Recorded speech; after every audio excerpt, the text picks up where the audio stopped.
Hello बच्चों, chemistry class में आपका स्वागत है।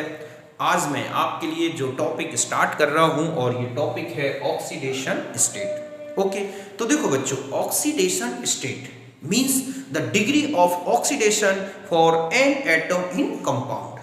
समझ गए बच्चों कि कंपाउंड में जो एटम है उसका डिग्री ऑफ ऑक्सीडेशन ही क्या कहलाता है, उसका oxidation state. It is hypothetical charge of an atom in compound which developed by bonding of an atom with different electronegative atoms।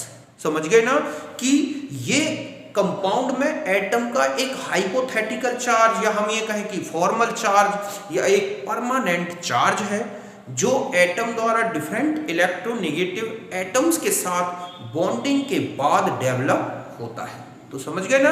तो यही इसका डेफिनेशन है कि oxidation state indicates the degree of oxidation for an atom in chemical compound. It is hypothetical charge that an atom which developed by bonding of atom with different electronegative atoms। कि जब कोई भी atom different electronegative atoms के साथ bonding करता है ना बच्चों, तो इस बॉन्डिंग प्रोसेस में जो एक फॉर्मल चार्ज या एक परमानेंट चार्ज एटम के ऊपर डेवलप होता है वही उसका क्या है, ऑक्सीडेशन स्टेट। ओके, तो आप समझ गए होंगे बच्चों कि रासायनिक यौगिक में परमाणु की ऑक्सीकरण की कोटि ही उसकी क्या कहलाती है, ऑक्सीकरण अवस्था। मींस जो ऑक्सीडेशन नंबर है ना बच्चों वही ऑक्सीकरण अवस्था है। यह एक क्या है, सैद्धांतिक आवेश है जो परमाणु के द्वारा अन्य ऋण विद्युतीय परमाणुओं के साथ बंधन से उत्पन्न होता है। मतलब यह है कि जब एक यौगिक बनता है तो जो परमाणु ठीक है आपस में बॉन्डिंग करते हैं, बंधन करते हैं, तो इसके कारण परमाणुओं पर क्या चार्ज डेवलप हुआ वही क्या है, उसका ऑक्सीडेशन स्टेट या ऑक्सीडेशन नंबर। तो यहां तक आप समझ गए होंगे, पहले आप इसे नोट करें।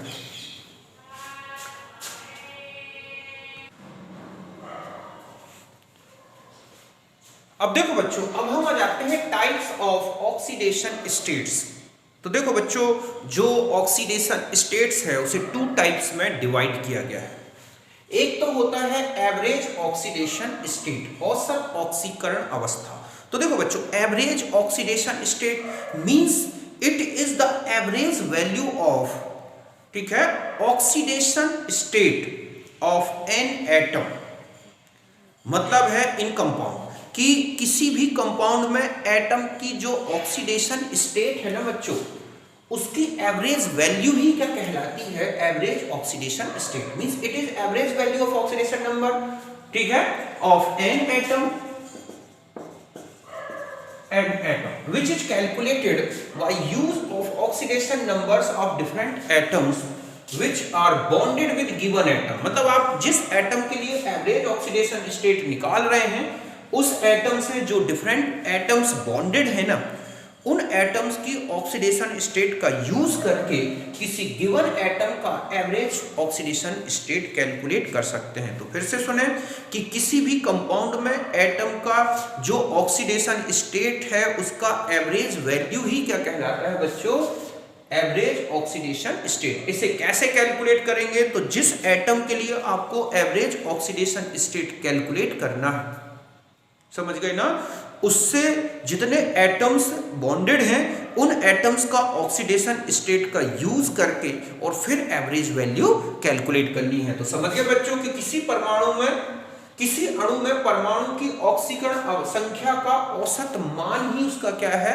औसत ऑक्सीकरण अवस्था। इसकी गणना करने के लिए दिए गए परमाणु जिसकी हमें क्या कैलकुलेट करनी है बच्चों, औसत ऑक्सीकरण अवस्था ज्ञात करनी है, उससे संलग्न अन्य परमाणुओं की ऑक्सीकरण अवस्थाओं का प्रयोग करते हैं।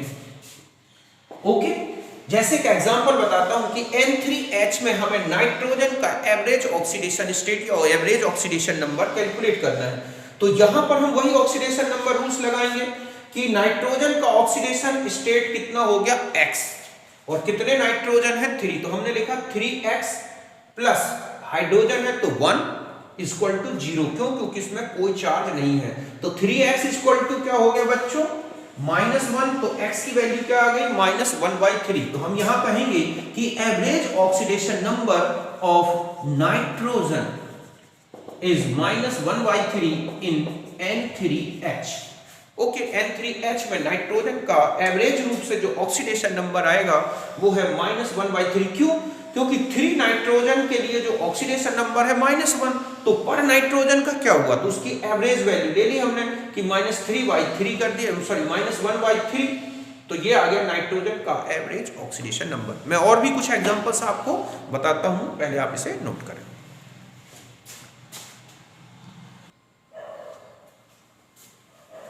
अब देखो बच्चों, अब यहां पर हम कुछ कंपाउंड्स और देख रहे हैं जिनका एवरेज ऑक्सीडेशन स्टेट कैलकुलेट किया है, जैसे C3O2।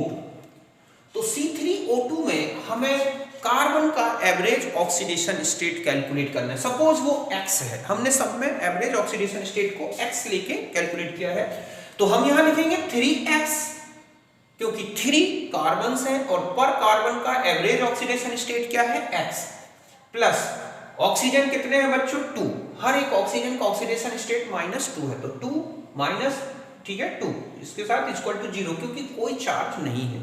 तो हमने सॉल्व किया, x आया +4/3, समझ गए ना। तो यहां पर जो कार्बन है इसका जो ऑक्सीडेशन स्टेट है C3O2 में वो हो गया +4/3 एवरेज रूप से। अब हम एब्सोल्यूट क्या होगा पर कार्बन का वो हम स्ट्रक्चर से ही समझ सकते हैं। फिर आते हैं S4O6 में देखें, तो S4O6 में हम सल्फर का एवरेज ऑक्सीडेशन स्टेट देखें तो क्या लिखेंगे हम, सल्फर कितने बच्चों 4, तो 4x हो गया, प्लस ऑक्सीजन कितने हैं 6, पर ऑक्सीजन में -2 इक्वल टू में क्या लिख दिया -2। क्यों? क्योंकि इसके ऊपर चार्ज लगा है, ये पहले ही रूल बता चुका हूं मैं। तो 4x इक्वल टू कितना आ जाएगा आप देखें तो 10 हो जाएगा। ओके, तो x की वैल्यू आई 10/4 मींस 5/2, मींस यहां पर सल्फर का जो एवरेज ऑक्सीडेशन स्टेट है वो है +5/2 मींस 2.5 के आसपास का। B3O8 में पूछ लिया जाए तो B3O8 में बस वही रूल लगा ले, 3B है तो B का ऑक्सीडेशन स्टेट है X3B, और ये है ऑक्सीजन तो 8 पर ऑक्सीजन का -2 = 0, तो x की वैल्यू आ गई 16/3। मतलब यहां पर जो ब्रोमीन है उसका जो ऑक्सीडेशन एवरेज रूप से जो ऑक्सीडेशन स्टेट है बच्चों वो है क्या 16/3। तो यहां तक आप समझ गए होगे, आप इसे नोट करें।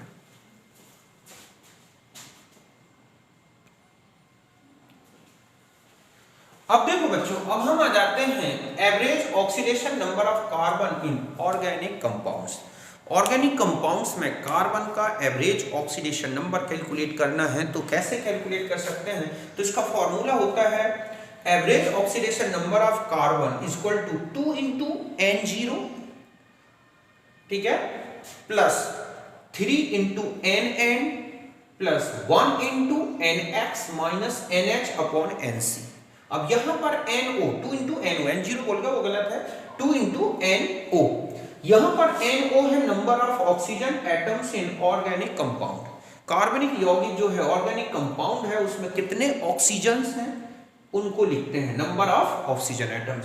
N जो है ये है number of nitrogen atoms, NX है नंबर ऑफ हैलोजन्स, NH है number of hydrogen and NC है number of carbon atom. Okay, ये आपने रिलेशन देखे। अब हम यहां पर आ जाते हैं, एक एग्जांपल लेते हैं। फॉर एग्जांपल है फॉर्मिक एसिड। फॉर्मिक एसिड में हाइड्रोजन देखें कितने हैं 2, तो NH कितना हो गया 2, कार्बन कितना हो गया 1, ऑक्सीजन कितना है 2, बाकी नाइट्रोजन नहीं है तो 0, हैलोजन नहीं है तो 0। Okay, average oxidation number of carbon calculate करेंगे तो क्या हो जाएगा कि 2 × 2, 2 ये है नाइट्रोजन, नंबर ऑफ नाइट्रोजन हमारे पास 2 थे तो 2 × 2, बाकी ये सब 0 0 हो गए, माइनस NH देखो आपके पास कितने हैं बच्चों, मतलब आपके पास ये फॉर्मूला बना average oxidation number of carbon equal to NO × 2 minus NH, okay, और अपॉन में NC, मतलब सबकी अपॉन में आ गई। ओके, तो यहां पर आपने देखा ऑक्सीजन 2 थे, 2 से मल्टीप्लाई किया, हाइड्रोजन आपके पास 2 है NH, तो -2 अपॉन कार्बन बनता, यहां पर average oxidation number of carbon आ गया +2। ओके, ये वैल्यू पॉजिटिव है, ये नेगेटिव है। क्यों? क्योंकि ये सब कार्बन से ज्यादा इलेक्ट्रोनेगेटिव एटम होते हैं बच्चों। जब ऑक्सीजन जुड़ता है कार्बन से तो एक ऑक्सीजन 2 पॉजिटिव चार्ज डेवलप करता है, नाइट्रोजन जुड़ता है तो 3 पॉजिटिव चार्ज डेवलप करता है, हेलोजन जुड़ता है तो 1 प्लस पॉजिटिव चार्ज डेवलप करता है, पर हाइड्रोजन जुड़ जाए तो -1 पर हाइड्रोजन डेवलप करता है। और कितने टोटल कार्बन है ऑर्गेनिक कंपाउंड में, ये एक एवरेज ऑक्सीडेशन नंबर कैलकुलेट होगा। तो यहां तक आप समझ गए होंगे। एक एग्जांपल और ले लेते हैं, देखो आप। ओके, जैसे ये है C6H12O6।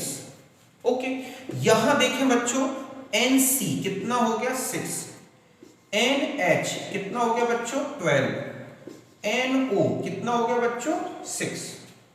अब यहां देखो आप वैल्यू कैलकुलेट करनी है हमें, एवरेज वैल्यू। बाकी NN ये है 0, NX ये है 0। तो average oxidation number of carbon in glucose, तो देखो बच्चों N मतलब 2 इंटू हमारे पास ऑक्सीजन है 6, तो ये कर देंगे हम। ओके, मतलब हमारे पास पहले ये देखें कि फॉर्मूला क्या निकला। तो 2N0 माइनस यहां हो जाएगा हमारे पास हाइड्रोजन कितने हैं बच्चों, तो यहां पर ये है, तो ये फॉर्मूला है आप जानते हैं, और NC तो 2 इंटू 6 माइनस 12 हो जाएगा अपॉन में 6 हो जाएगा। यहां तक बात समझ गए ना, कि देखो आप कार्बन 6 है तो मैंने NC की वैल्यू 6 रख दी, NH 12 थे तो 12 कर दिया। ओके, और आपके पास ऑक्सीजन कितने हैं 6, तो 2 इंटू ये हो गया, तो ये वैल्यू आ जाएगी 12 माइनस 12 अपॉन 6 मींस 0। तो एवरेज रूप से जो ग्लूकोज है उसमें कार्बन का ऑक्सीडेशन स्टेट क्या होगा बच्चों 0। यहां तक आप समझ गए होंगे। और देखो ये कैलकुलेशन करते हैं आप। अब आप इनका कैलकुलेट करना, CH3NH2, CH3Cl, ओके, CH3CONH2, ये इनमें आप एवरेज ऑक्सीडेशन नंबर कैलकुलेट करके देखोगे। यहां मैं लिख दे रहा हूं NC1, NH हो गए 5, NN हो गया 1, NO 0 यहां पर, तो इसके लिए ये कैलकुलेट हो जाएगा। इसमें अगर आप कैलकुलेट करेंगे तो आप देखेंगे NC1, NH3, NX1, बाकी N0 मतलब N ऑक्सीजन तो 0 है। तो इस तरह से आप एक एवरेज ऑक्सीडेशन स्टेट कैलकुलेट कर सकते हैं कार्बन का ऑर्गेनिक कंपाउंड्स में। कहीं कोई दिक्कत तो नहीं, समझ गए ना अच्छी तरह से कि ग्लूकोज में आपने 0 आप कैलकुलेट कर लिया, 2 इंटू 6 माइनस 12 अपॉन 6। यहां तक इसी तरह से और भी ऑर्गेनिक कंपाउंड्स दे रखे होंगे, आप उन्हें कैलकुलेट करें, तो आप इसे नोट करें।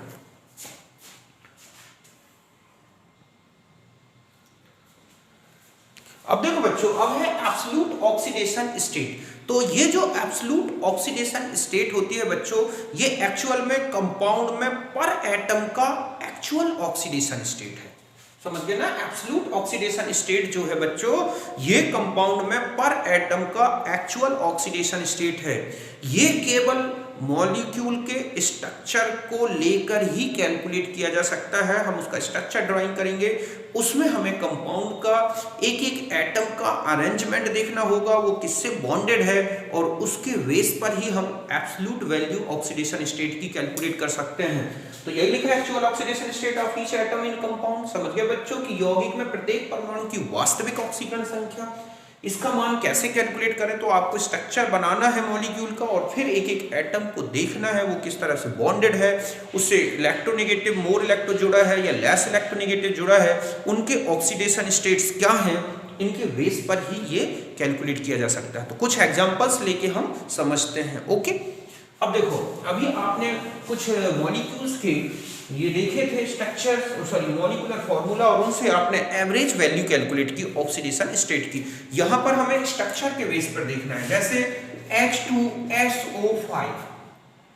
ओके, अगर आप इसकी एवरेज ऑक्सीडेशन स्टेट कैलकुलेट करेंगे ना बच्चों, तो वो रूल से बाहर आएगी। तो हम इसका केवल स्ट्रक्चर ही बना के देख सकते हैं। तो हम यहां पर लेंगे, इसका जो स्ट्रक्चर है वो ये होता है ऐसे, सॉरी OH। ओके, तो यहां पर ये है पर ऑक्साइड लिंकेज। समझ गए बच्चों, अब यहां पर ऑक्सीजन की -1, यहां ऑक्सीजन की -1, यहां -2, यहां -2, यहां -2 है। तो यहां पर सल्फर का ऑक्सीडेशन स्टेट अगर आप कैलकुलेट करेंगे तो ये है +1, यहां +2, यहां +2, यहां +1। मींस यहां पर अगर हम इस तरह से लें कि सल्फर का ऑक्सीडेशन स्टेट कितना है बच्चों, X, 2 हाइड्रोजन है तो 2 + 1 प्लस 3 ऑक्सीजन ऐसे हैं जो ऑक्साइड के फॉर्म में है तो 3 - 2 प्लस 2 ऑक्सीजन ऐसे हैं जो परऑक्साइड के फॉर्म में है तो हम यहां लिखेंगे 2 × -1 = 0। मतलब यहां पर ये तो हो गया सल्फर, ये हो गया हाइड्रोजन, ये परऑक्साइड ऑक्सीजन है, ओके। यहां पर ऑक्साइड वाला ऑक्सीजन है, सॉरी यहां पर ये ऑक्साइड, यहां है ऑक्साइड ऑक्सीजन, ओके। और यहां पर हमने लिया है परऑक्साइड ऑक्सीजन। तो हमारे पास आ गया x + 2 - 6 और -2 = 0। तो x + 2 - 8 = 0, तो x = कितना आएगा बच्चों, +6। तो ये केवल तभी आपने कैलकुलेट कर पाए जब ये आपने इसका स्ट्रक्चर बनाया। तो यहां पर जो ये है absolute oxidation state of sulphur, okay. तो यहां पर जब आपने स्ट्रक्चर बनाया तभी आप इसको कैलकुलेट कर पाए, ओके। तो इसका कैलकुलेट कर लिया। और देखें आप, अब हम आ जाते हैं H2S2O8 का कैलकुलेट करना है। तो यहां पर इसका जो स्ट्रक्चर होता है बच्चों वो ऐसा हो जाएगा, ऐसा। अब आप इसको कैलकुलेट कर लें कि यहां पर भी इसका ऑक्सीडेशन स्टेट कितना आएगा, +6। आप इसी तरह से एक पूरा कैलकुलेशन कर सकते हैं। तो यहां पर मैं स्ट्रक्चर बना के बता देता हूं, बाकी आप, तो इसमें यहां पर भी एक पर ऑक्साइड लिंकेज है। तो जब आप इसे कैलकुलेट करेंगे तो देखो सल्फर का कितना हो गया, 2x, 2 सल्फर हो गए। ऑक्सीजन 1 2 3 4 5 6, तो 6 ऑक्सीजन ऐसे हैं जिनका ऑक्सीडेशन स्टेट -2 में है, ओके। 2 ऑक्सीजन यहां पर देखो आप, और +2 × +1 ये हाइड्रोजन का हो गया, या पहले हम इसमें परऑक्साइड लिंकेज का ले लें कि 2 × -1 + 2 × +1 = 0। बस अब आप x सॉल्व कर लो, +6 आ जाएगा। फिर से देखें, 2 सल्फर थे 2x, 6 ऑक्सीजन ऐसे हैं जो ऑक्साइड के फॉर्म में है जिनका -2 ऑक्सीडेशन स्टेट है, 2 ऑक्सीजन ऐसा है जिनका -1 ऑक्सीडेशन स्टेट है, और 2 हाइड्रोजन है, पर हाइड्रोजन का +1 है तो 0। तो यहां पर तो ये स्ट्रक्चर के बेस पर ही आप समझ पाए, ओके। तो यहां तक आपने बना लिया। और नेक्स्ट देखते हैं जो आपको कैलकुलेट करने आते हैं, ऑब्जेक्टिव क्वेश्चन आते हैं। इसी तरह से आप देखोगे FeS2, ओके। तो बच्चों यहां पर FeS इस तरह से बॉन्डेड है, -1 यहां पर है +2, ओके। H2O2, तो आप देखोगे HOOH, तो यहां -1 है, ओके। CrO5, तो आप देखोगे यहां पर 2 परऑक्साइड लिंकेज है क्रोमियम के साथ, ये तो -1 +2, तो यहां क्रोमियम का कितना आएगा, 6+, ओके। ऐसे ही आप देखोगे NH4NO2, तो यहां देखें बच्चों, यहां पर -3 है और यहां पर +3 है। NH4NO3 में चले जाएं तो यहां -3 है और यहां +5 है, ओके। तो ये ऑक्सीडेशन स्टेट इनके स्ट्रक्चर के बेस पे है। और देखो आप, ओके, अभी एक आपने देखा था Br3O8 का स्ट्रक्चर, तो Br, ओके, ऐसे है, double bond O, double bond O, double bond O, double bond O, double bond O, double bond O, D∅P∅ bonding है। तो यहां पर अगर आप यहां देखें तो इनका +6 है, यहां इसका +6 है, और यहां पर इसका क्या है, +4। ये ब्रोमीन टू ब्रोमीन जुड़े हैं, तो इसके रिस्पेक्ट में तो ऑक्सीडेशन स्टेट क्या हो जाएगा बच्चों, 0 0, ओके। तो B3O8 का स्ट्रक्चर ये है, उसके स्ट्रक्चर के बेस पर देखा आपने। मार्शल एसिड मतलब H2S2O8, मार्शल एसिड H2SO5 मैंने बता दिया आपको, कैरो एसिड पर मोनोसल्फ्यूरिक एसिड है वो, ठीक है, H2O2CrO5। तो आप इनको पहले बनाएं। कुछ और एग्जांपल्स लेते हैं।